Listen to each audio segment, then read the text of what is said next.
Selamat pagi semuanya. Assalamualaikum warahmatullahi wabarakatuh. Selamat berjumpa di pertemuan kali ini. Pada pertemuan kali ini, insya Allah kita akan membahas tentang keterampilan menjadi pemimpin. Ya, sebelum kegiatan hari ini dimulai, alangkah baiknya kita berdoa supaya kegiatan hari ini kita berjalan dengan lancar dan baik. Silakan Ketua kelas untuk memimpin doanya.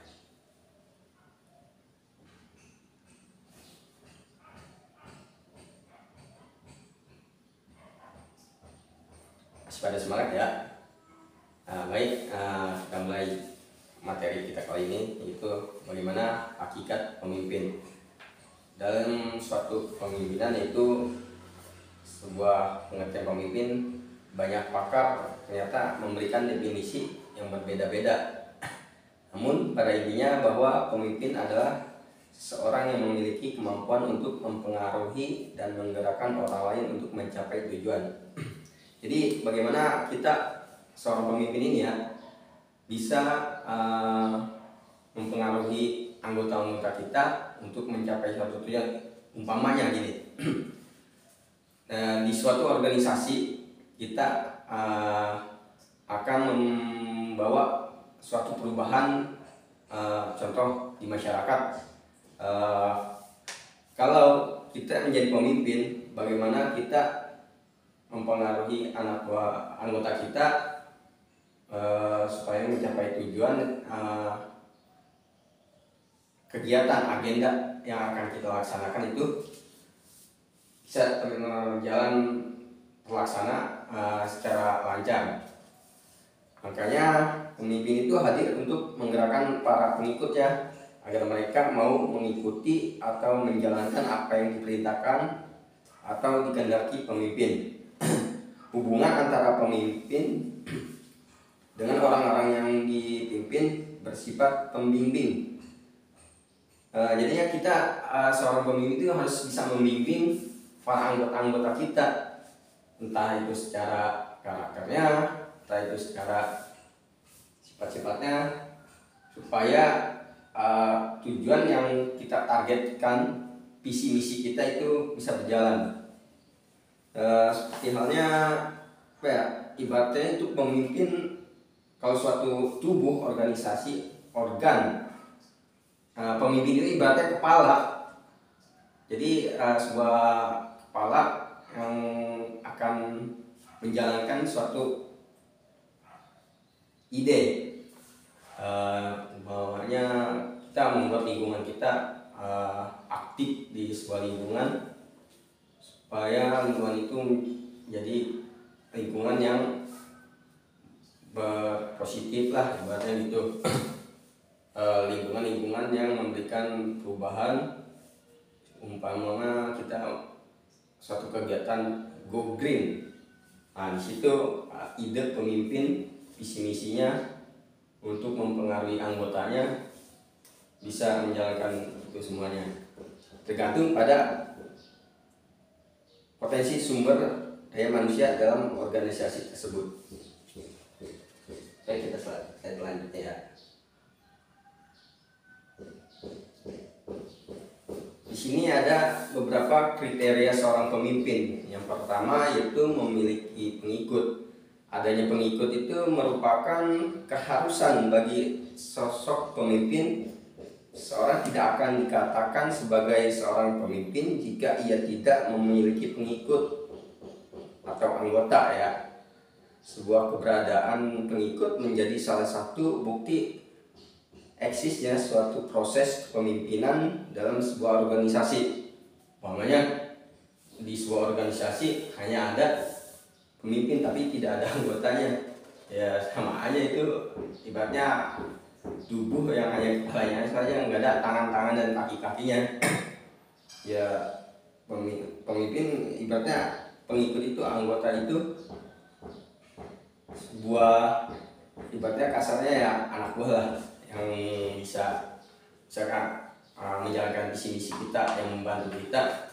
Makanya ada sebuah ungkapan manajemen. Manage itu tangan, berarti manajemen itu menangani. menangani suatu visi misi yang kita akan jalankan. Nah, yang kedua, pemimpin itu memiliki kekuasaan. Yang dimaksud dengan kekuasaan di sini merupakan kekuatan otoritas dan legalitas yang memberikan wewenang kepada pemimpin guna mempengaruhi dan menggerakkan bawahan untuk berbuat sesuatu. Jadi seorang pemimpin itu memang punya kekuasaan, dan bisa menyuruh anggotanya bila mana ada suatu anggota yang bermasalah, maka anggota tersebut akan dibimbing oleh seorang pemimpin itu.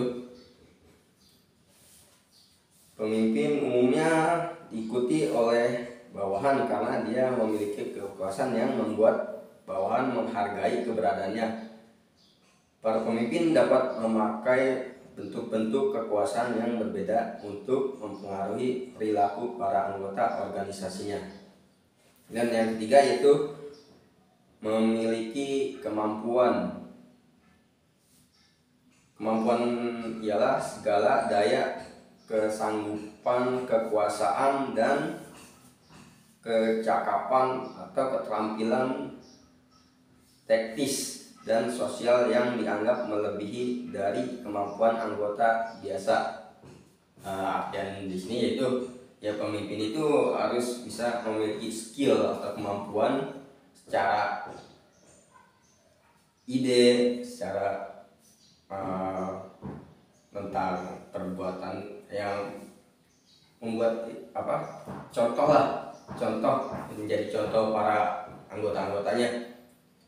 Umpamanya ada suatu trouble di suatu misi yang kita jalankan, maka pemimpin itu harus mempunyai kemampuan untuk memberikan solusi di mana trouble itu bisa diselesaikan. Next, kita lanjut.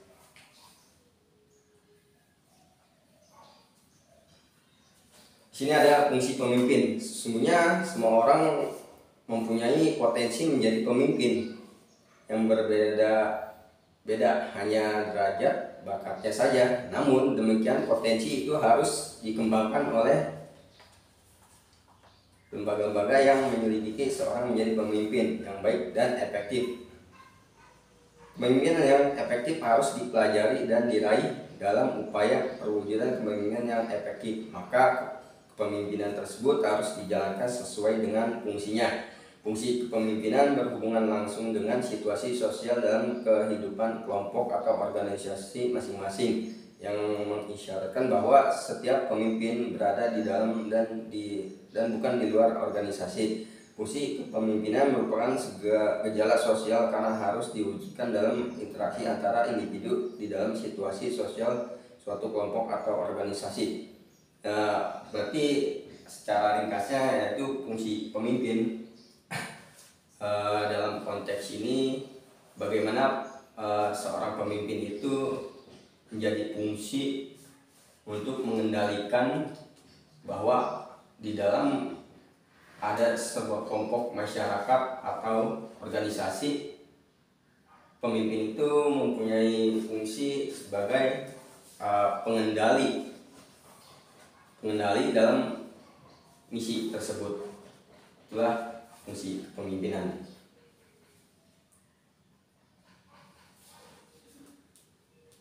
Keterampilan yang harus dimiliki pemimpin meliputi keterampilan mengaplikasikan pengetahuan khusus atau keahlian spesialisasi. Lalu keterampilan manusiawi dapat dipahami sebagai keterampilan bekerja sama, memahami dan memotivasi orang lain, baik perorangan maupun kelompok. Banyak orang secara teknis cakap tetapi secara antar pribadi tidak kompeten.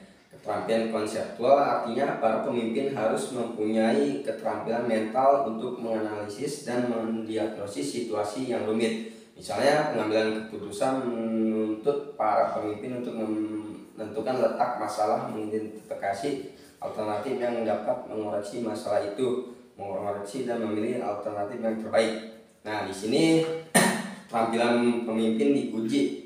Bagaimana keterampilan manusiawi dapat dipahami sebagai keterampilan bekerja sama, memahami dan memotivasi orang lain. Umpamanya di lingkungan ada suatu kegiatan yang negatif, maka keterampilan pemimpin itu diuji secara teknis untuk memotivasi bagaimana hal-hal yang negatif, perkembangan yang negatif itu menjadi perkembangan yang positif. Umpamanya ada sekelompok anak muda berkumpul, lalu di situ seorang pemimpin mengendalikan agar perkumpulan itu menjadi hal yang positif.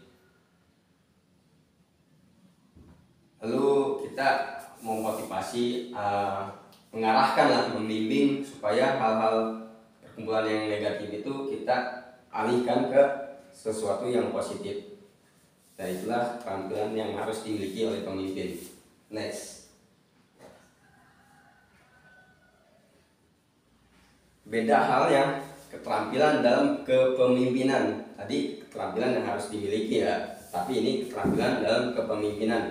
Seorang pemimpin selain tahu tentang fungsi-fungsi kepemimpinan dan karakteristik pemimpin yang demokratis, ia juga harus menguasai keterampilan-keterampilan agar dapat bertindak secara demokratis. Ia harus menguasai bagaimana menyusun rencana secara bersama, mengajak anggotanya untuk berpartisipasi, memelihara moral kerja kelompok yang tinggi, mendelegasikan tanggung jawab dan mengikut sertakan anggotanya untuk membuat keputusan, mendorong kreativitas anggotanya dan mendorong anggotanya untuk berani tampil ke depan.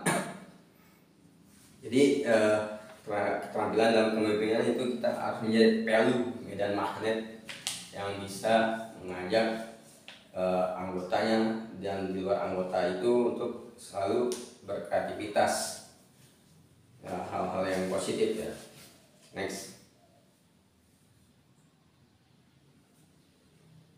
Ada beberapa tips praktis untuk menjadi pemimpin yang diidolakan. Esensi kepemimpinan adalah berusaha meningkatkan sesuatu yang sudah ada yang tidak bisa ditingkatkan tanpa adanya pemimpin. Cara sederhana tapi efektif untuk mempengaruhi anggota kelompok adalah memimpin dengan contoh. Pastikan tindakan dan kata-kata Anda harus konsisten. Tindakan dan kata-kata Anda harus sesuai, selaras, dan saling menguatkan. Tanpa konsistensi, Anda akan kehilangan kredibilitas dan orang tidak akan lagi menghormati Anda sebagai pemimpin. Pemimpin yang gila akan kuasa, tidak mempercayai segenap sifatnya, bahkan ia cenderung mengatur kinerja segenap sifatnya secara terperinci. Pemimpin seperti ini adalah pemimpin yang takut gagal. Untuk menjadi pemimpin, seseorang harus memberi inspirasi bagi orang yang dipimpin untuk mencapai tujuan yang bermanfaat. Nah, dalam kepemimpinan itu kita tidak boleh mengutamakan egois. Umpamanya kita tidak boleh anggota kita harus ikut selalu apa yang menjadi ide kita. Umpamanya kalian harus begini, apa kata saya ya ikuti apa kata saya. Itu pemimpin tidak boleh egois gitu.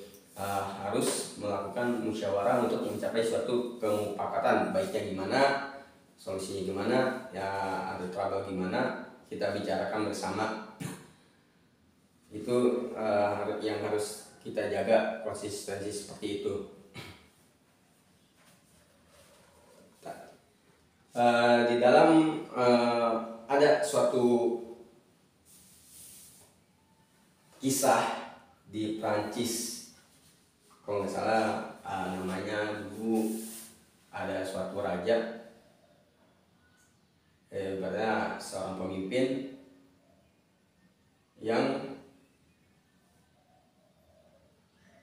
selalu memberatkan para masyarakat. Ibaratnya dia mengayomi, pemimpin itu mengayomi masyarakatnya, namun dia mengayomi dengan ukuran yang ada di dia sendiri. Umpamanya raja itu mengajak masyarakatnya untuk tidur di kamarnya, disediakan semua fasilitasnya, tidur di keranjang yang terbuat dari emas.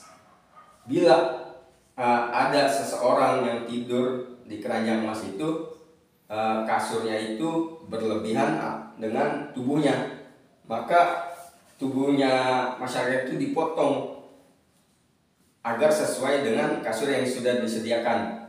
Nah, bila ada seseorang yang tubuhnya tidak sesuai, kurang, maka itu dipaksa ditarik. Nah, itu suatu bentuk keotoriteran pemimpin, dan itu tidak bisa kita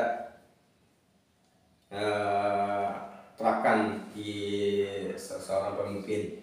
Jadi pemimpin itu mengayomi kita dengan ukuran dia sendiri, itu tidak bisa. Next.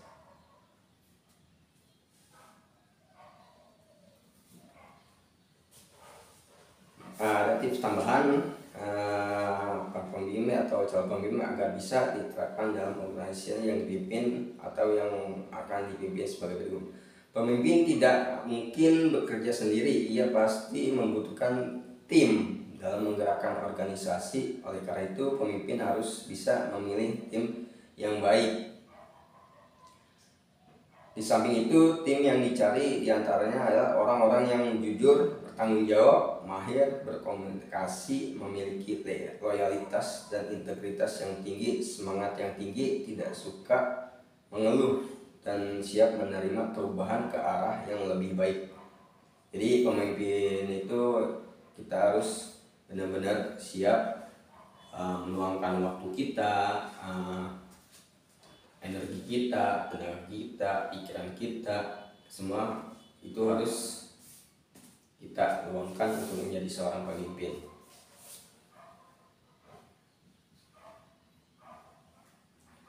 Dua, berikanlah motivasi pada para anggota kita untuk terus mengembangkan diri, misalnya dengan membaca buku atau sebuah informasi kepada sesama rekan. Motivasi bisa juga dilakukan dengan cara memberi pujian yang jujur kepada para anggota kita, yaitu memberi pujian pada orang yang layak dipuji.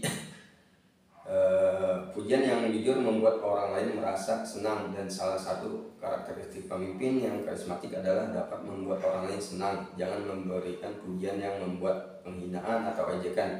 Ejekan positif dan pujian akan hilang jika diiringi dengan komentar yang menyakiti. Pemain kita dalam suatu visi misi, seorang pemimpin itu sudah sukses menjalankan visi misinya, ada anggota kita yang masih kurang produktif lah dalam kinerjanya. Nah, di situ kita harus bisa memotivasi anggota kita yang memiliki kekurangan tersebut lah, agar kedepannya bisa lebih baik lagi dan memberikan semangat terus,